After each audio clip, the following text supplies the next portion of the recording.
This is your main man, and I want to talk about what's been going on the last few days around the internet in general about the disrespect from Wizards of the Coast and other modern RPG individuals towards the people who actually created the hobby, Gary Gygax and others.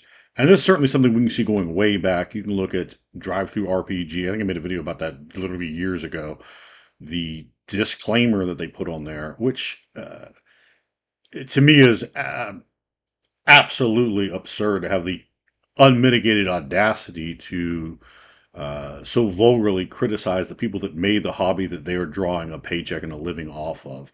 These are people that are completely interchangeable and are basically completely, in my mind, no value at all. In my mind, I would say they have a complete negative value. So worse than having no value at all, a negative value on the hobby. I think these people are vastly damaging our hobby. I think the people that are uh, drawn to them are more in the RPG tourist category, and their celebration of far left politics is something that is extraordinarily divisive in the hobby. The hobby itself is supposed to be an escape. If you don't get that, you have no concept of what a fantasy is. You are allowing anyone to escape.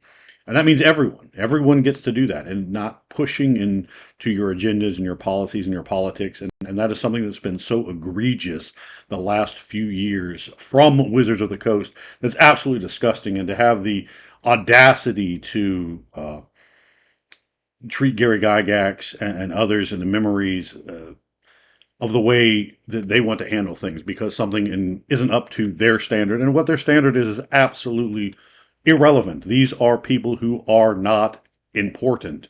Yet here I am finding myself making a video talking about this, as ridiculous as it is, because it is something that has affected all of us in the RPG community, whether you're happy about it or you're not. And many of us are not. I am definitely, and have been for a long time, on the banned Wizards of the Coast. I stopped playing Magic. I buy nothing from them. I boycott them. I think everyone that works for that company, everyone, should be fired, should be pushed out of the industry. Nothing they produce is worth consuming. I think that they are wretched, irredeemable, living trash. I don't mince no words and put it out there exactly what standpoint I'm coming from. You don't have to come from that standpoint. You can come from wherever or however you want to come, and that's fine. But so that you know going forward exactly where your main man stands, and that's with goodliness. And these people themselves are degenerates and the sort of people that have done irreparable damage to this hobby.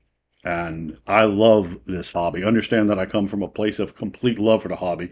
And I think the initial iterations of Wizards of the Coast were very good. 3.5 is an excellent game. From there, it gets dodgier, and what is coming down the pipeline from them next is horrendous. Now, people are talking about Elon Musk. Is Elon Musk going to get involved with Dungeons and Dragons by Hasbro? I would think that's almost absolutely not the case. And if he did, he's not going to be writing the Dungeon Master's Handbook. He's not going to be writing the player's guides and telling you, well, you can only play. No, no, no, no. And it doesn't matter who it is. No one. I don't see how anyone, including someone who is completely illiterate and incapable of writing, devoid of the ability to write in any fashion, and produces a book that is empty, just a notebook, would be better than what I have seen coming out of Wizards of the Coast, or what the horrors that I'm seeing coming out of their new edition. So I think the fifth edition is garbage. I understand some people may like it from a mechanical standpoint, and there are some mechanics in fifth edition that are perfectly fine, that are streamlined, that are simplified, and there are some things in there we could go into on a granular level that I like.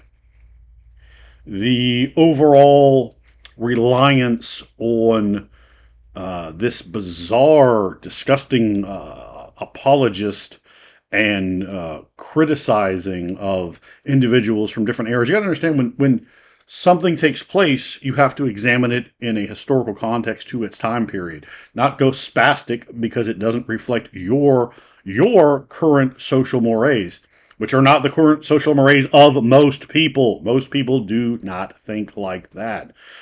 And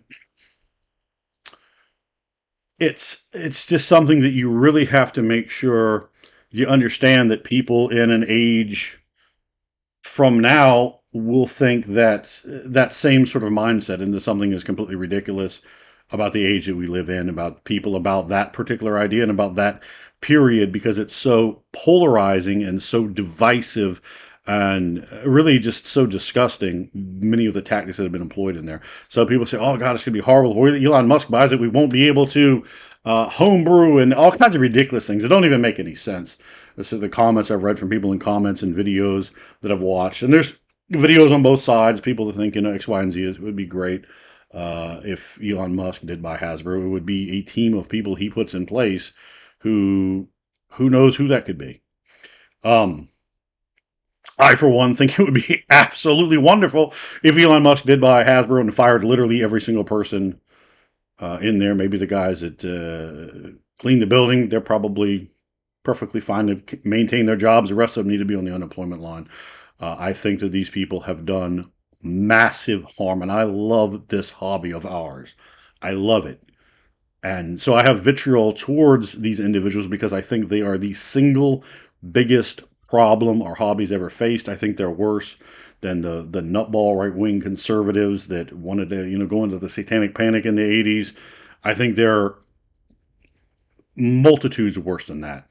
I think in coming time this will be looked at as embarrassing to future people as it is to me right now, which is completely. And I don't want to go into just a rehashing because you've seen it, you've heard, this comment, that comment. I don't want to sit here and just reread what it's been litigated so much into the open marketplace of ideas, and it is that. And of course, you are happy to play your fifth edition and buy that and so forth. And here's the other thing: you'll still be able to buy those books. Trust me, they're going to be easy to get a hold of if another group bought Wizards of the Coast, bought Hasbro, and put out Dungeons and Dragons. The books that you had previously will still be there, and you can certainly use those. So I think that any change would be good from the current custodians of the IP. And I think for someone, the really thing that I think bothers me is the utter gall of these people to be disrespectful. You're literally parasitically living off of the legacy and ideas of Dave Arneson, of E. Gary Gygax, and of other people um, that created these properties, that created what became the hobby of role playing and how it's come off that. So you have to look at the source who's created what you've built off of, what's allowed you to draw an income and a living, and have at least some modicum of respect. You can say, oh, well, Gary Gygax was this or that, and that's fine. But ultimately, this is a person that you should have a lot of respect for codifying a game that was created by Dave Arneson into something you could actually use. And quite frankly, maybe none of us would be role playing. Maybe there wouldn't even be role playing if it wasn't for that. And then to see the current nonsense that's gone on. And I find that so repellent to be that uh, utterly lost up your own asshole to think that you being someone from Wizards of the Coast who essentially does nothing and is of no use or value or need. A current iteration of Dungeons and Dragons isn't something that's even needed. There are so many Dungeons and Dragons books and so many editions and so many ways that these things can be reprinted ad nauseum forever, forever. Dungeons and Dragons, Beckney box sets. These are things that can be produced thousands of years from now. All right, so to think that simply because you have taken and rewritten something in a form that really is just fan fiction, right? It's no different, except that they own the IP. There's really no difference other than fan fiction to this sort of thing. It doesn't have the creator's not there. It's not produced as a real product. If they didn't own that and they put this out, it would simply be another game.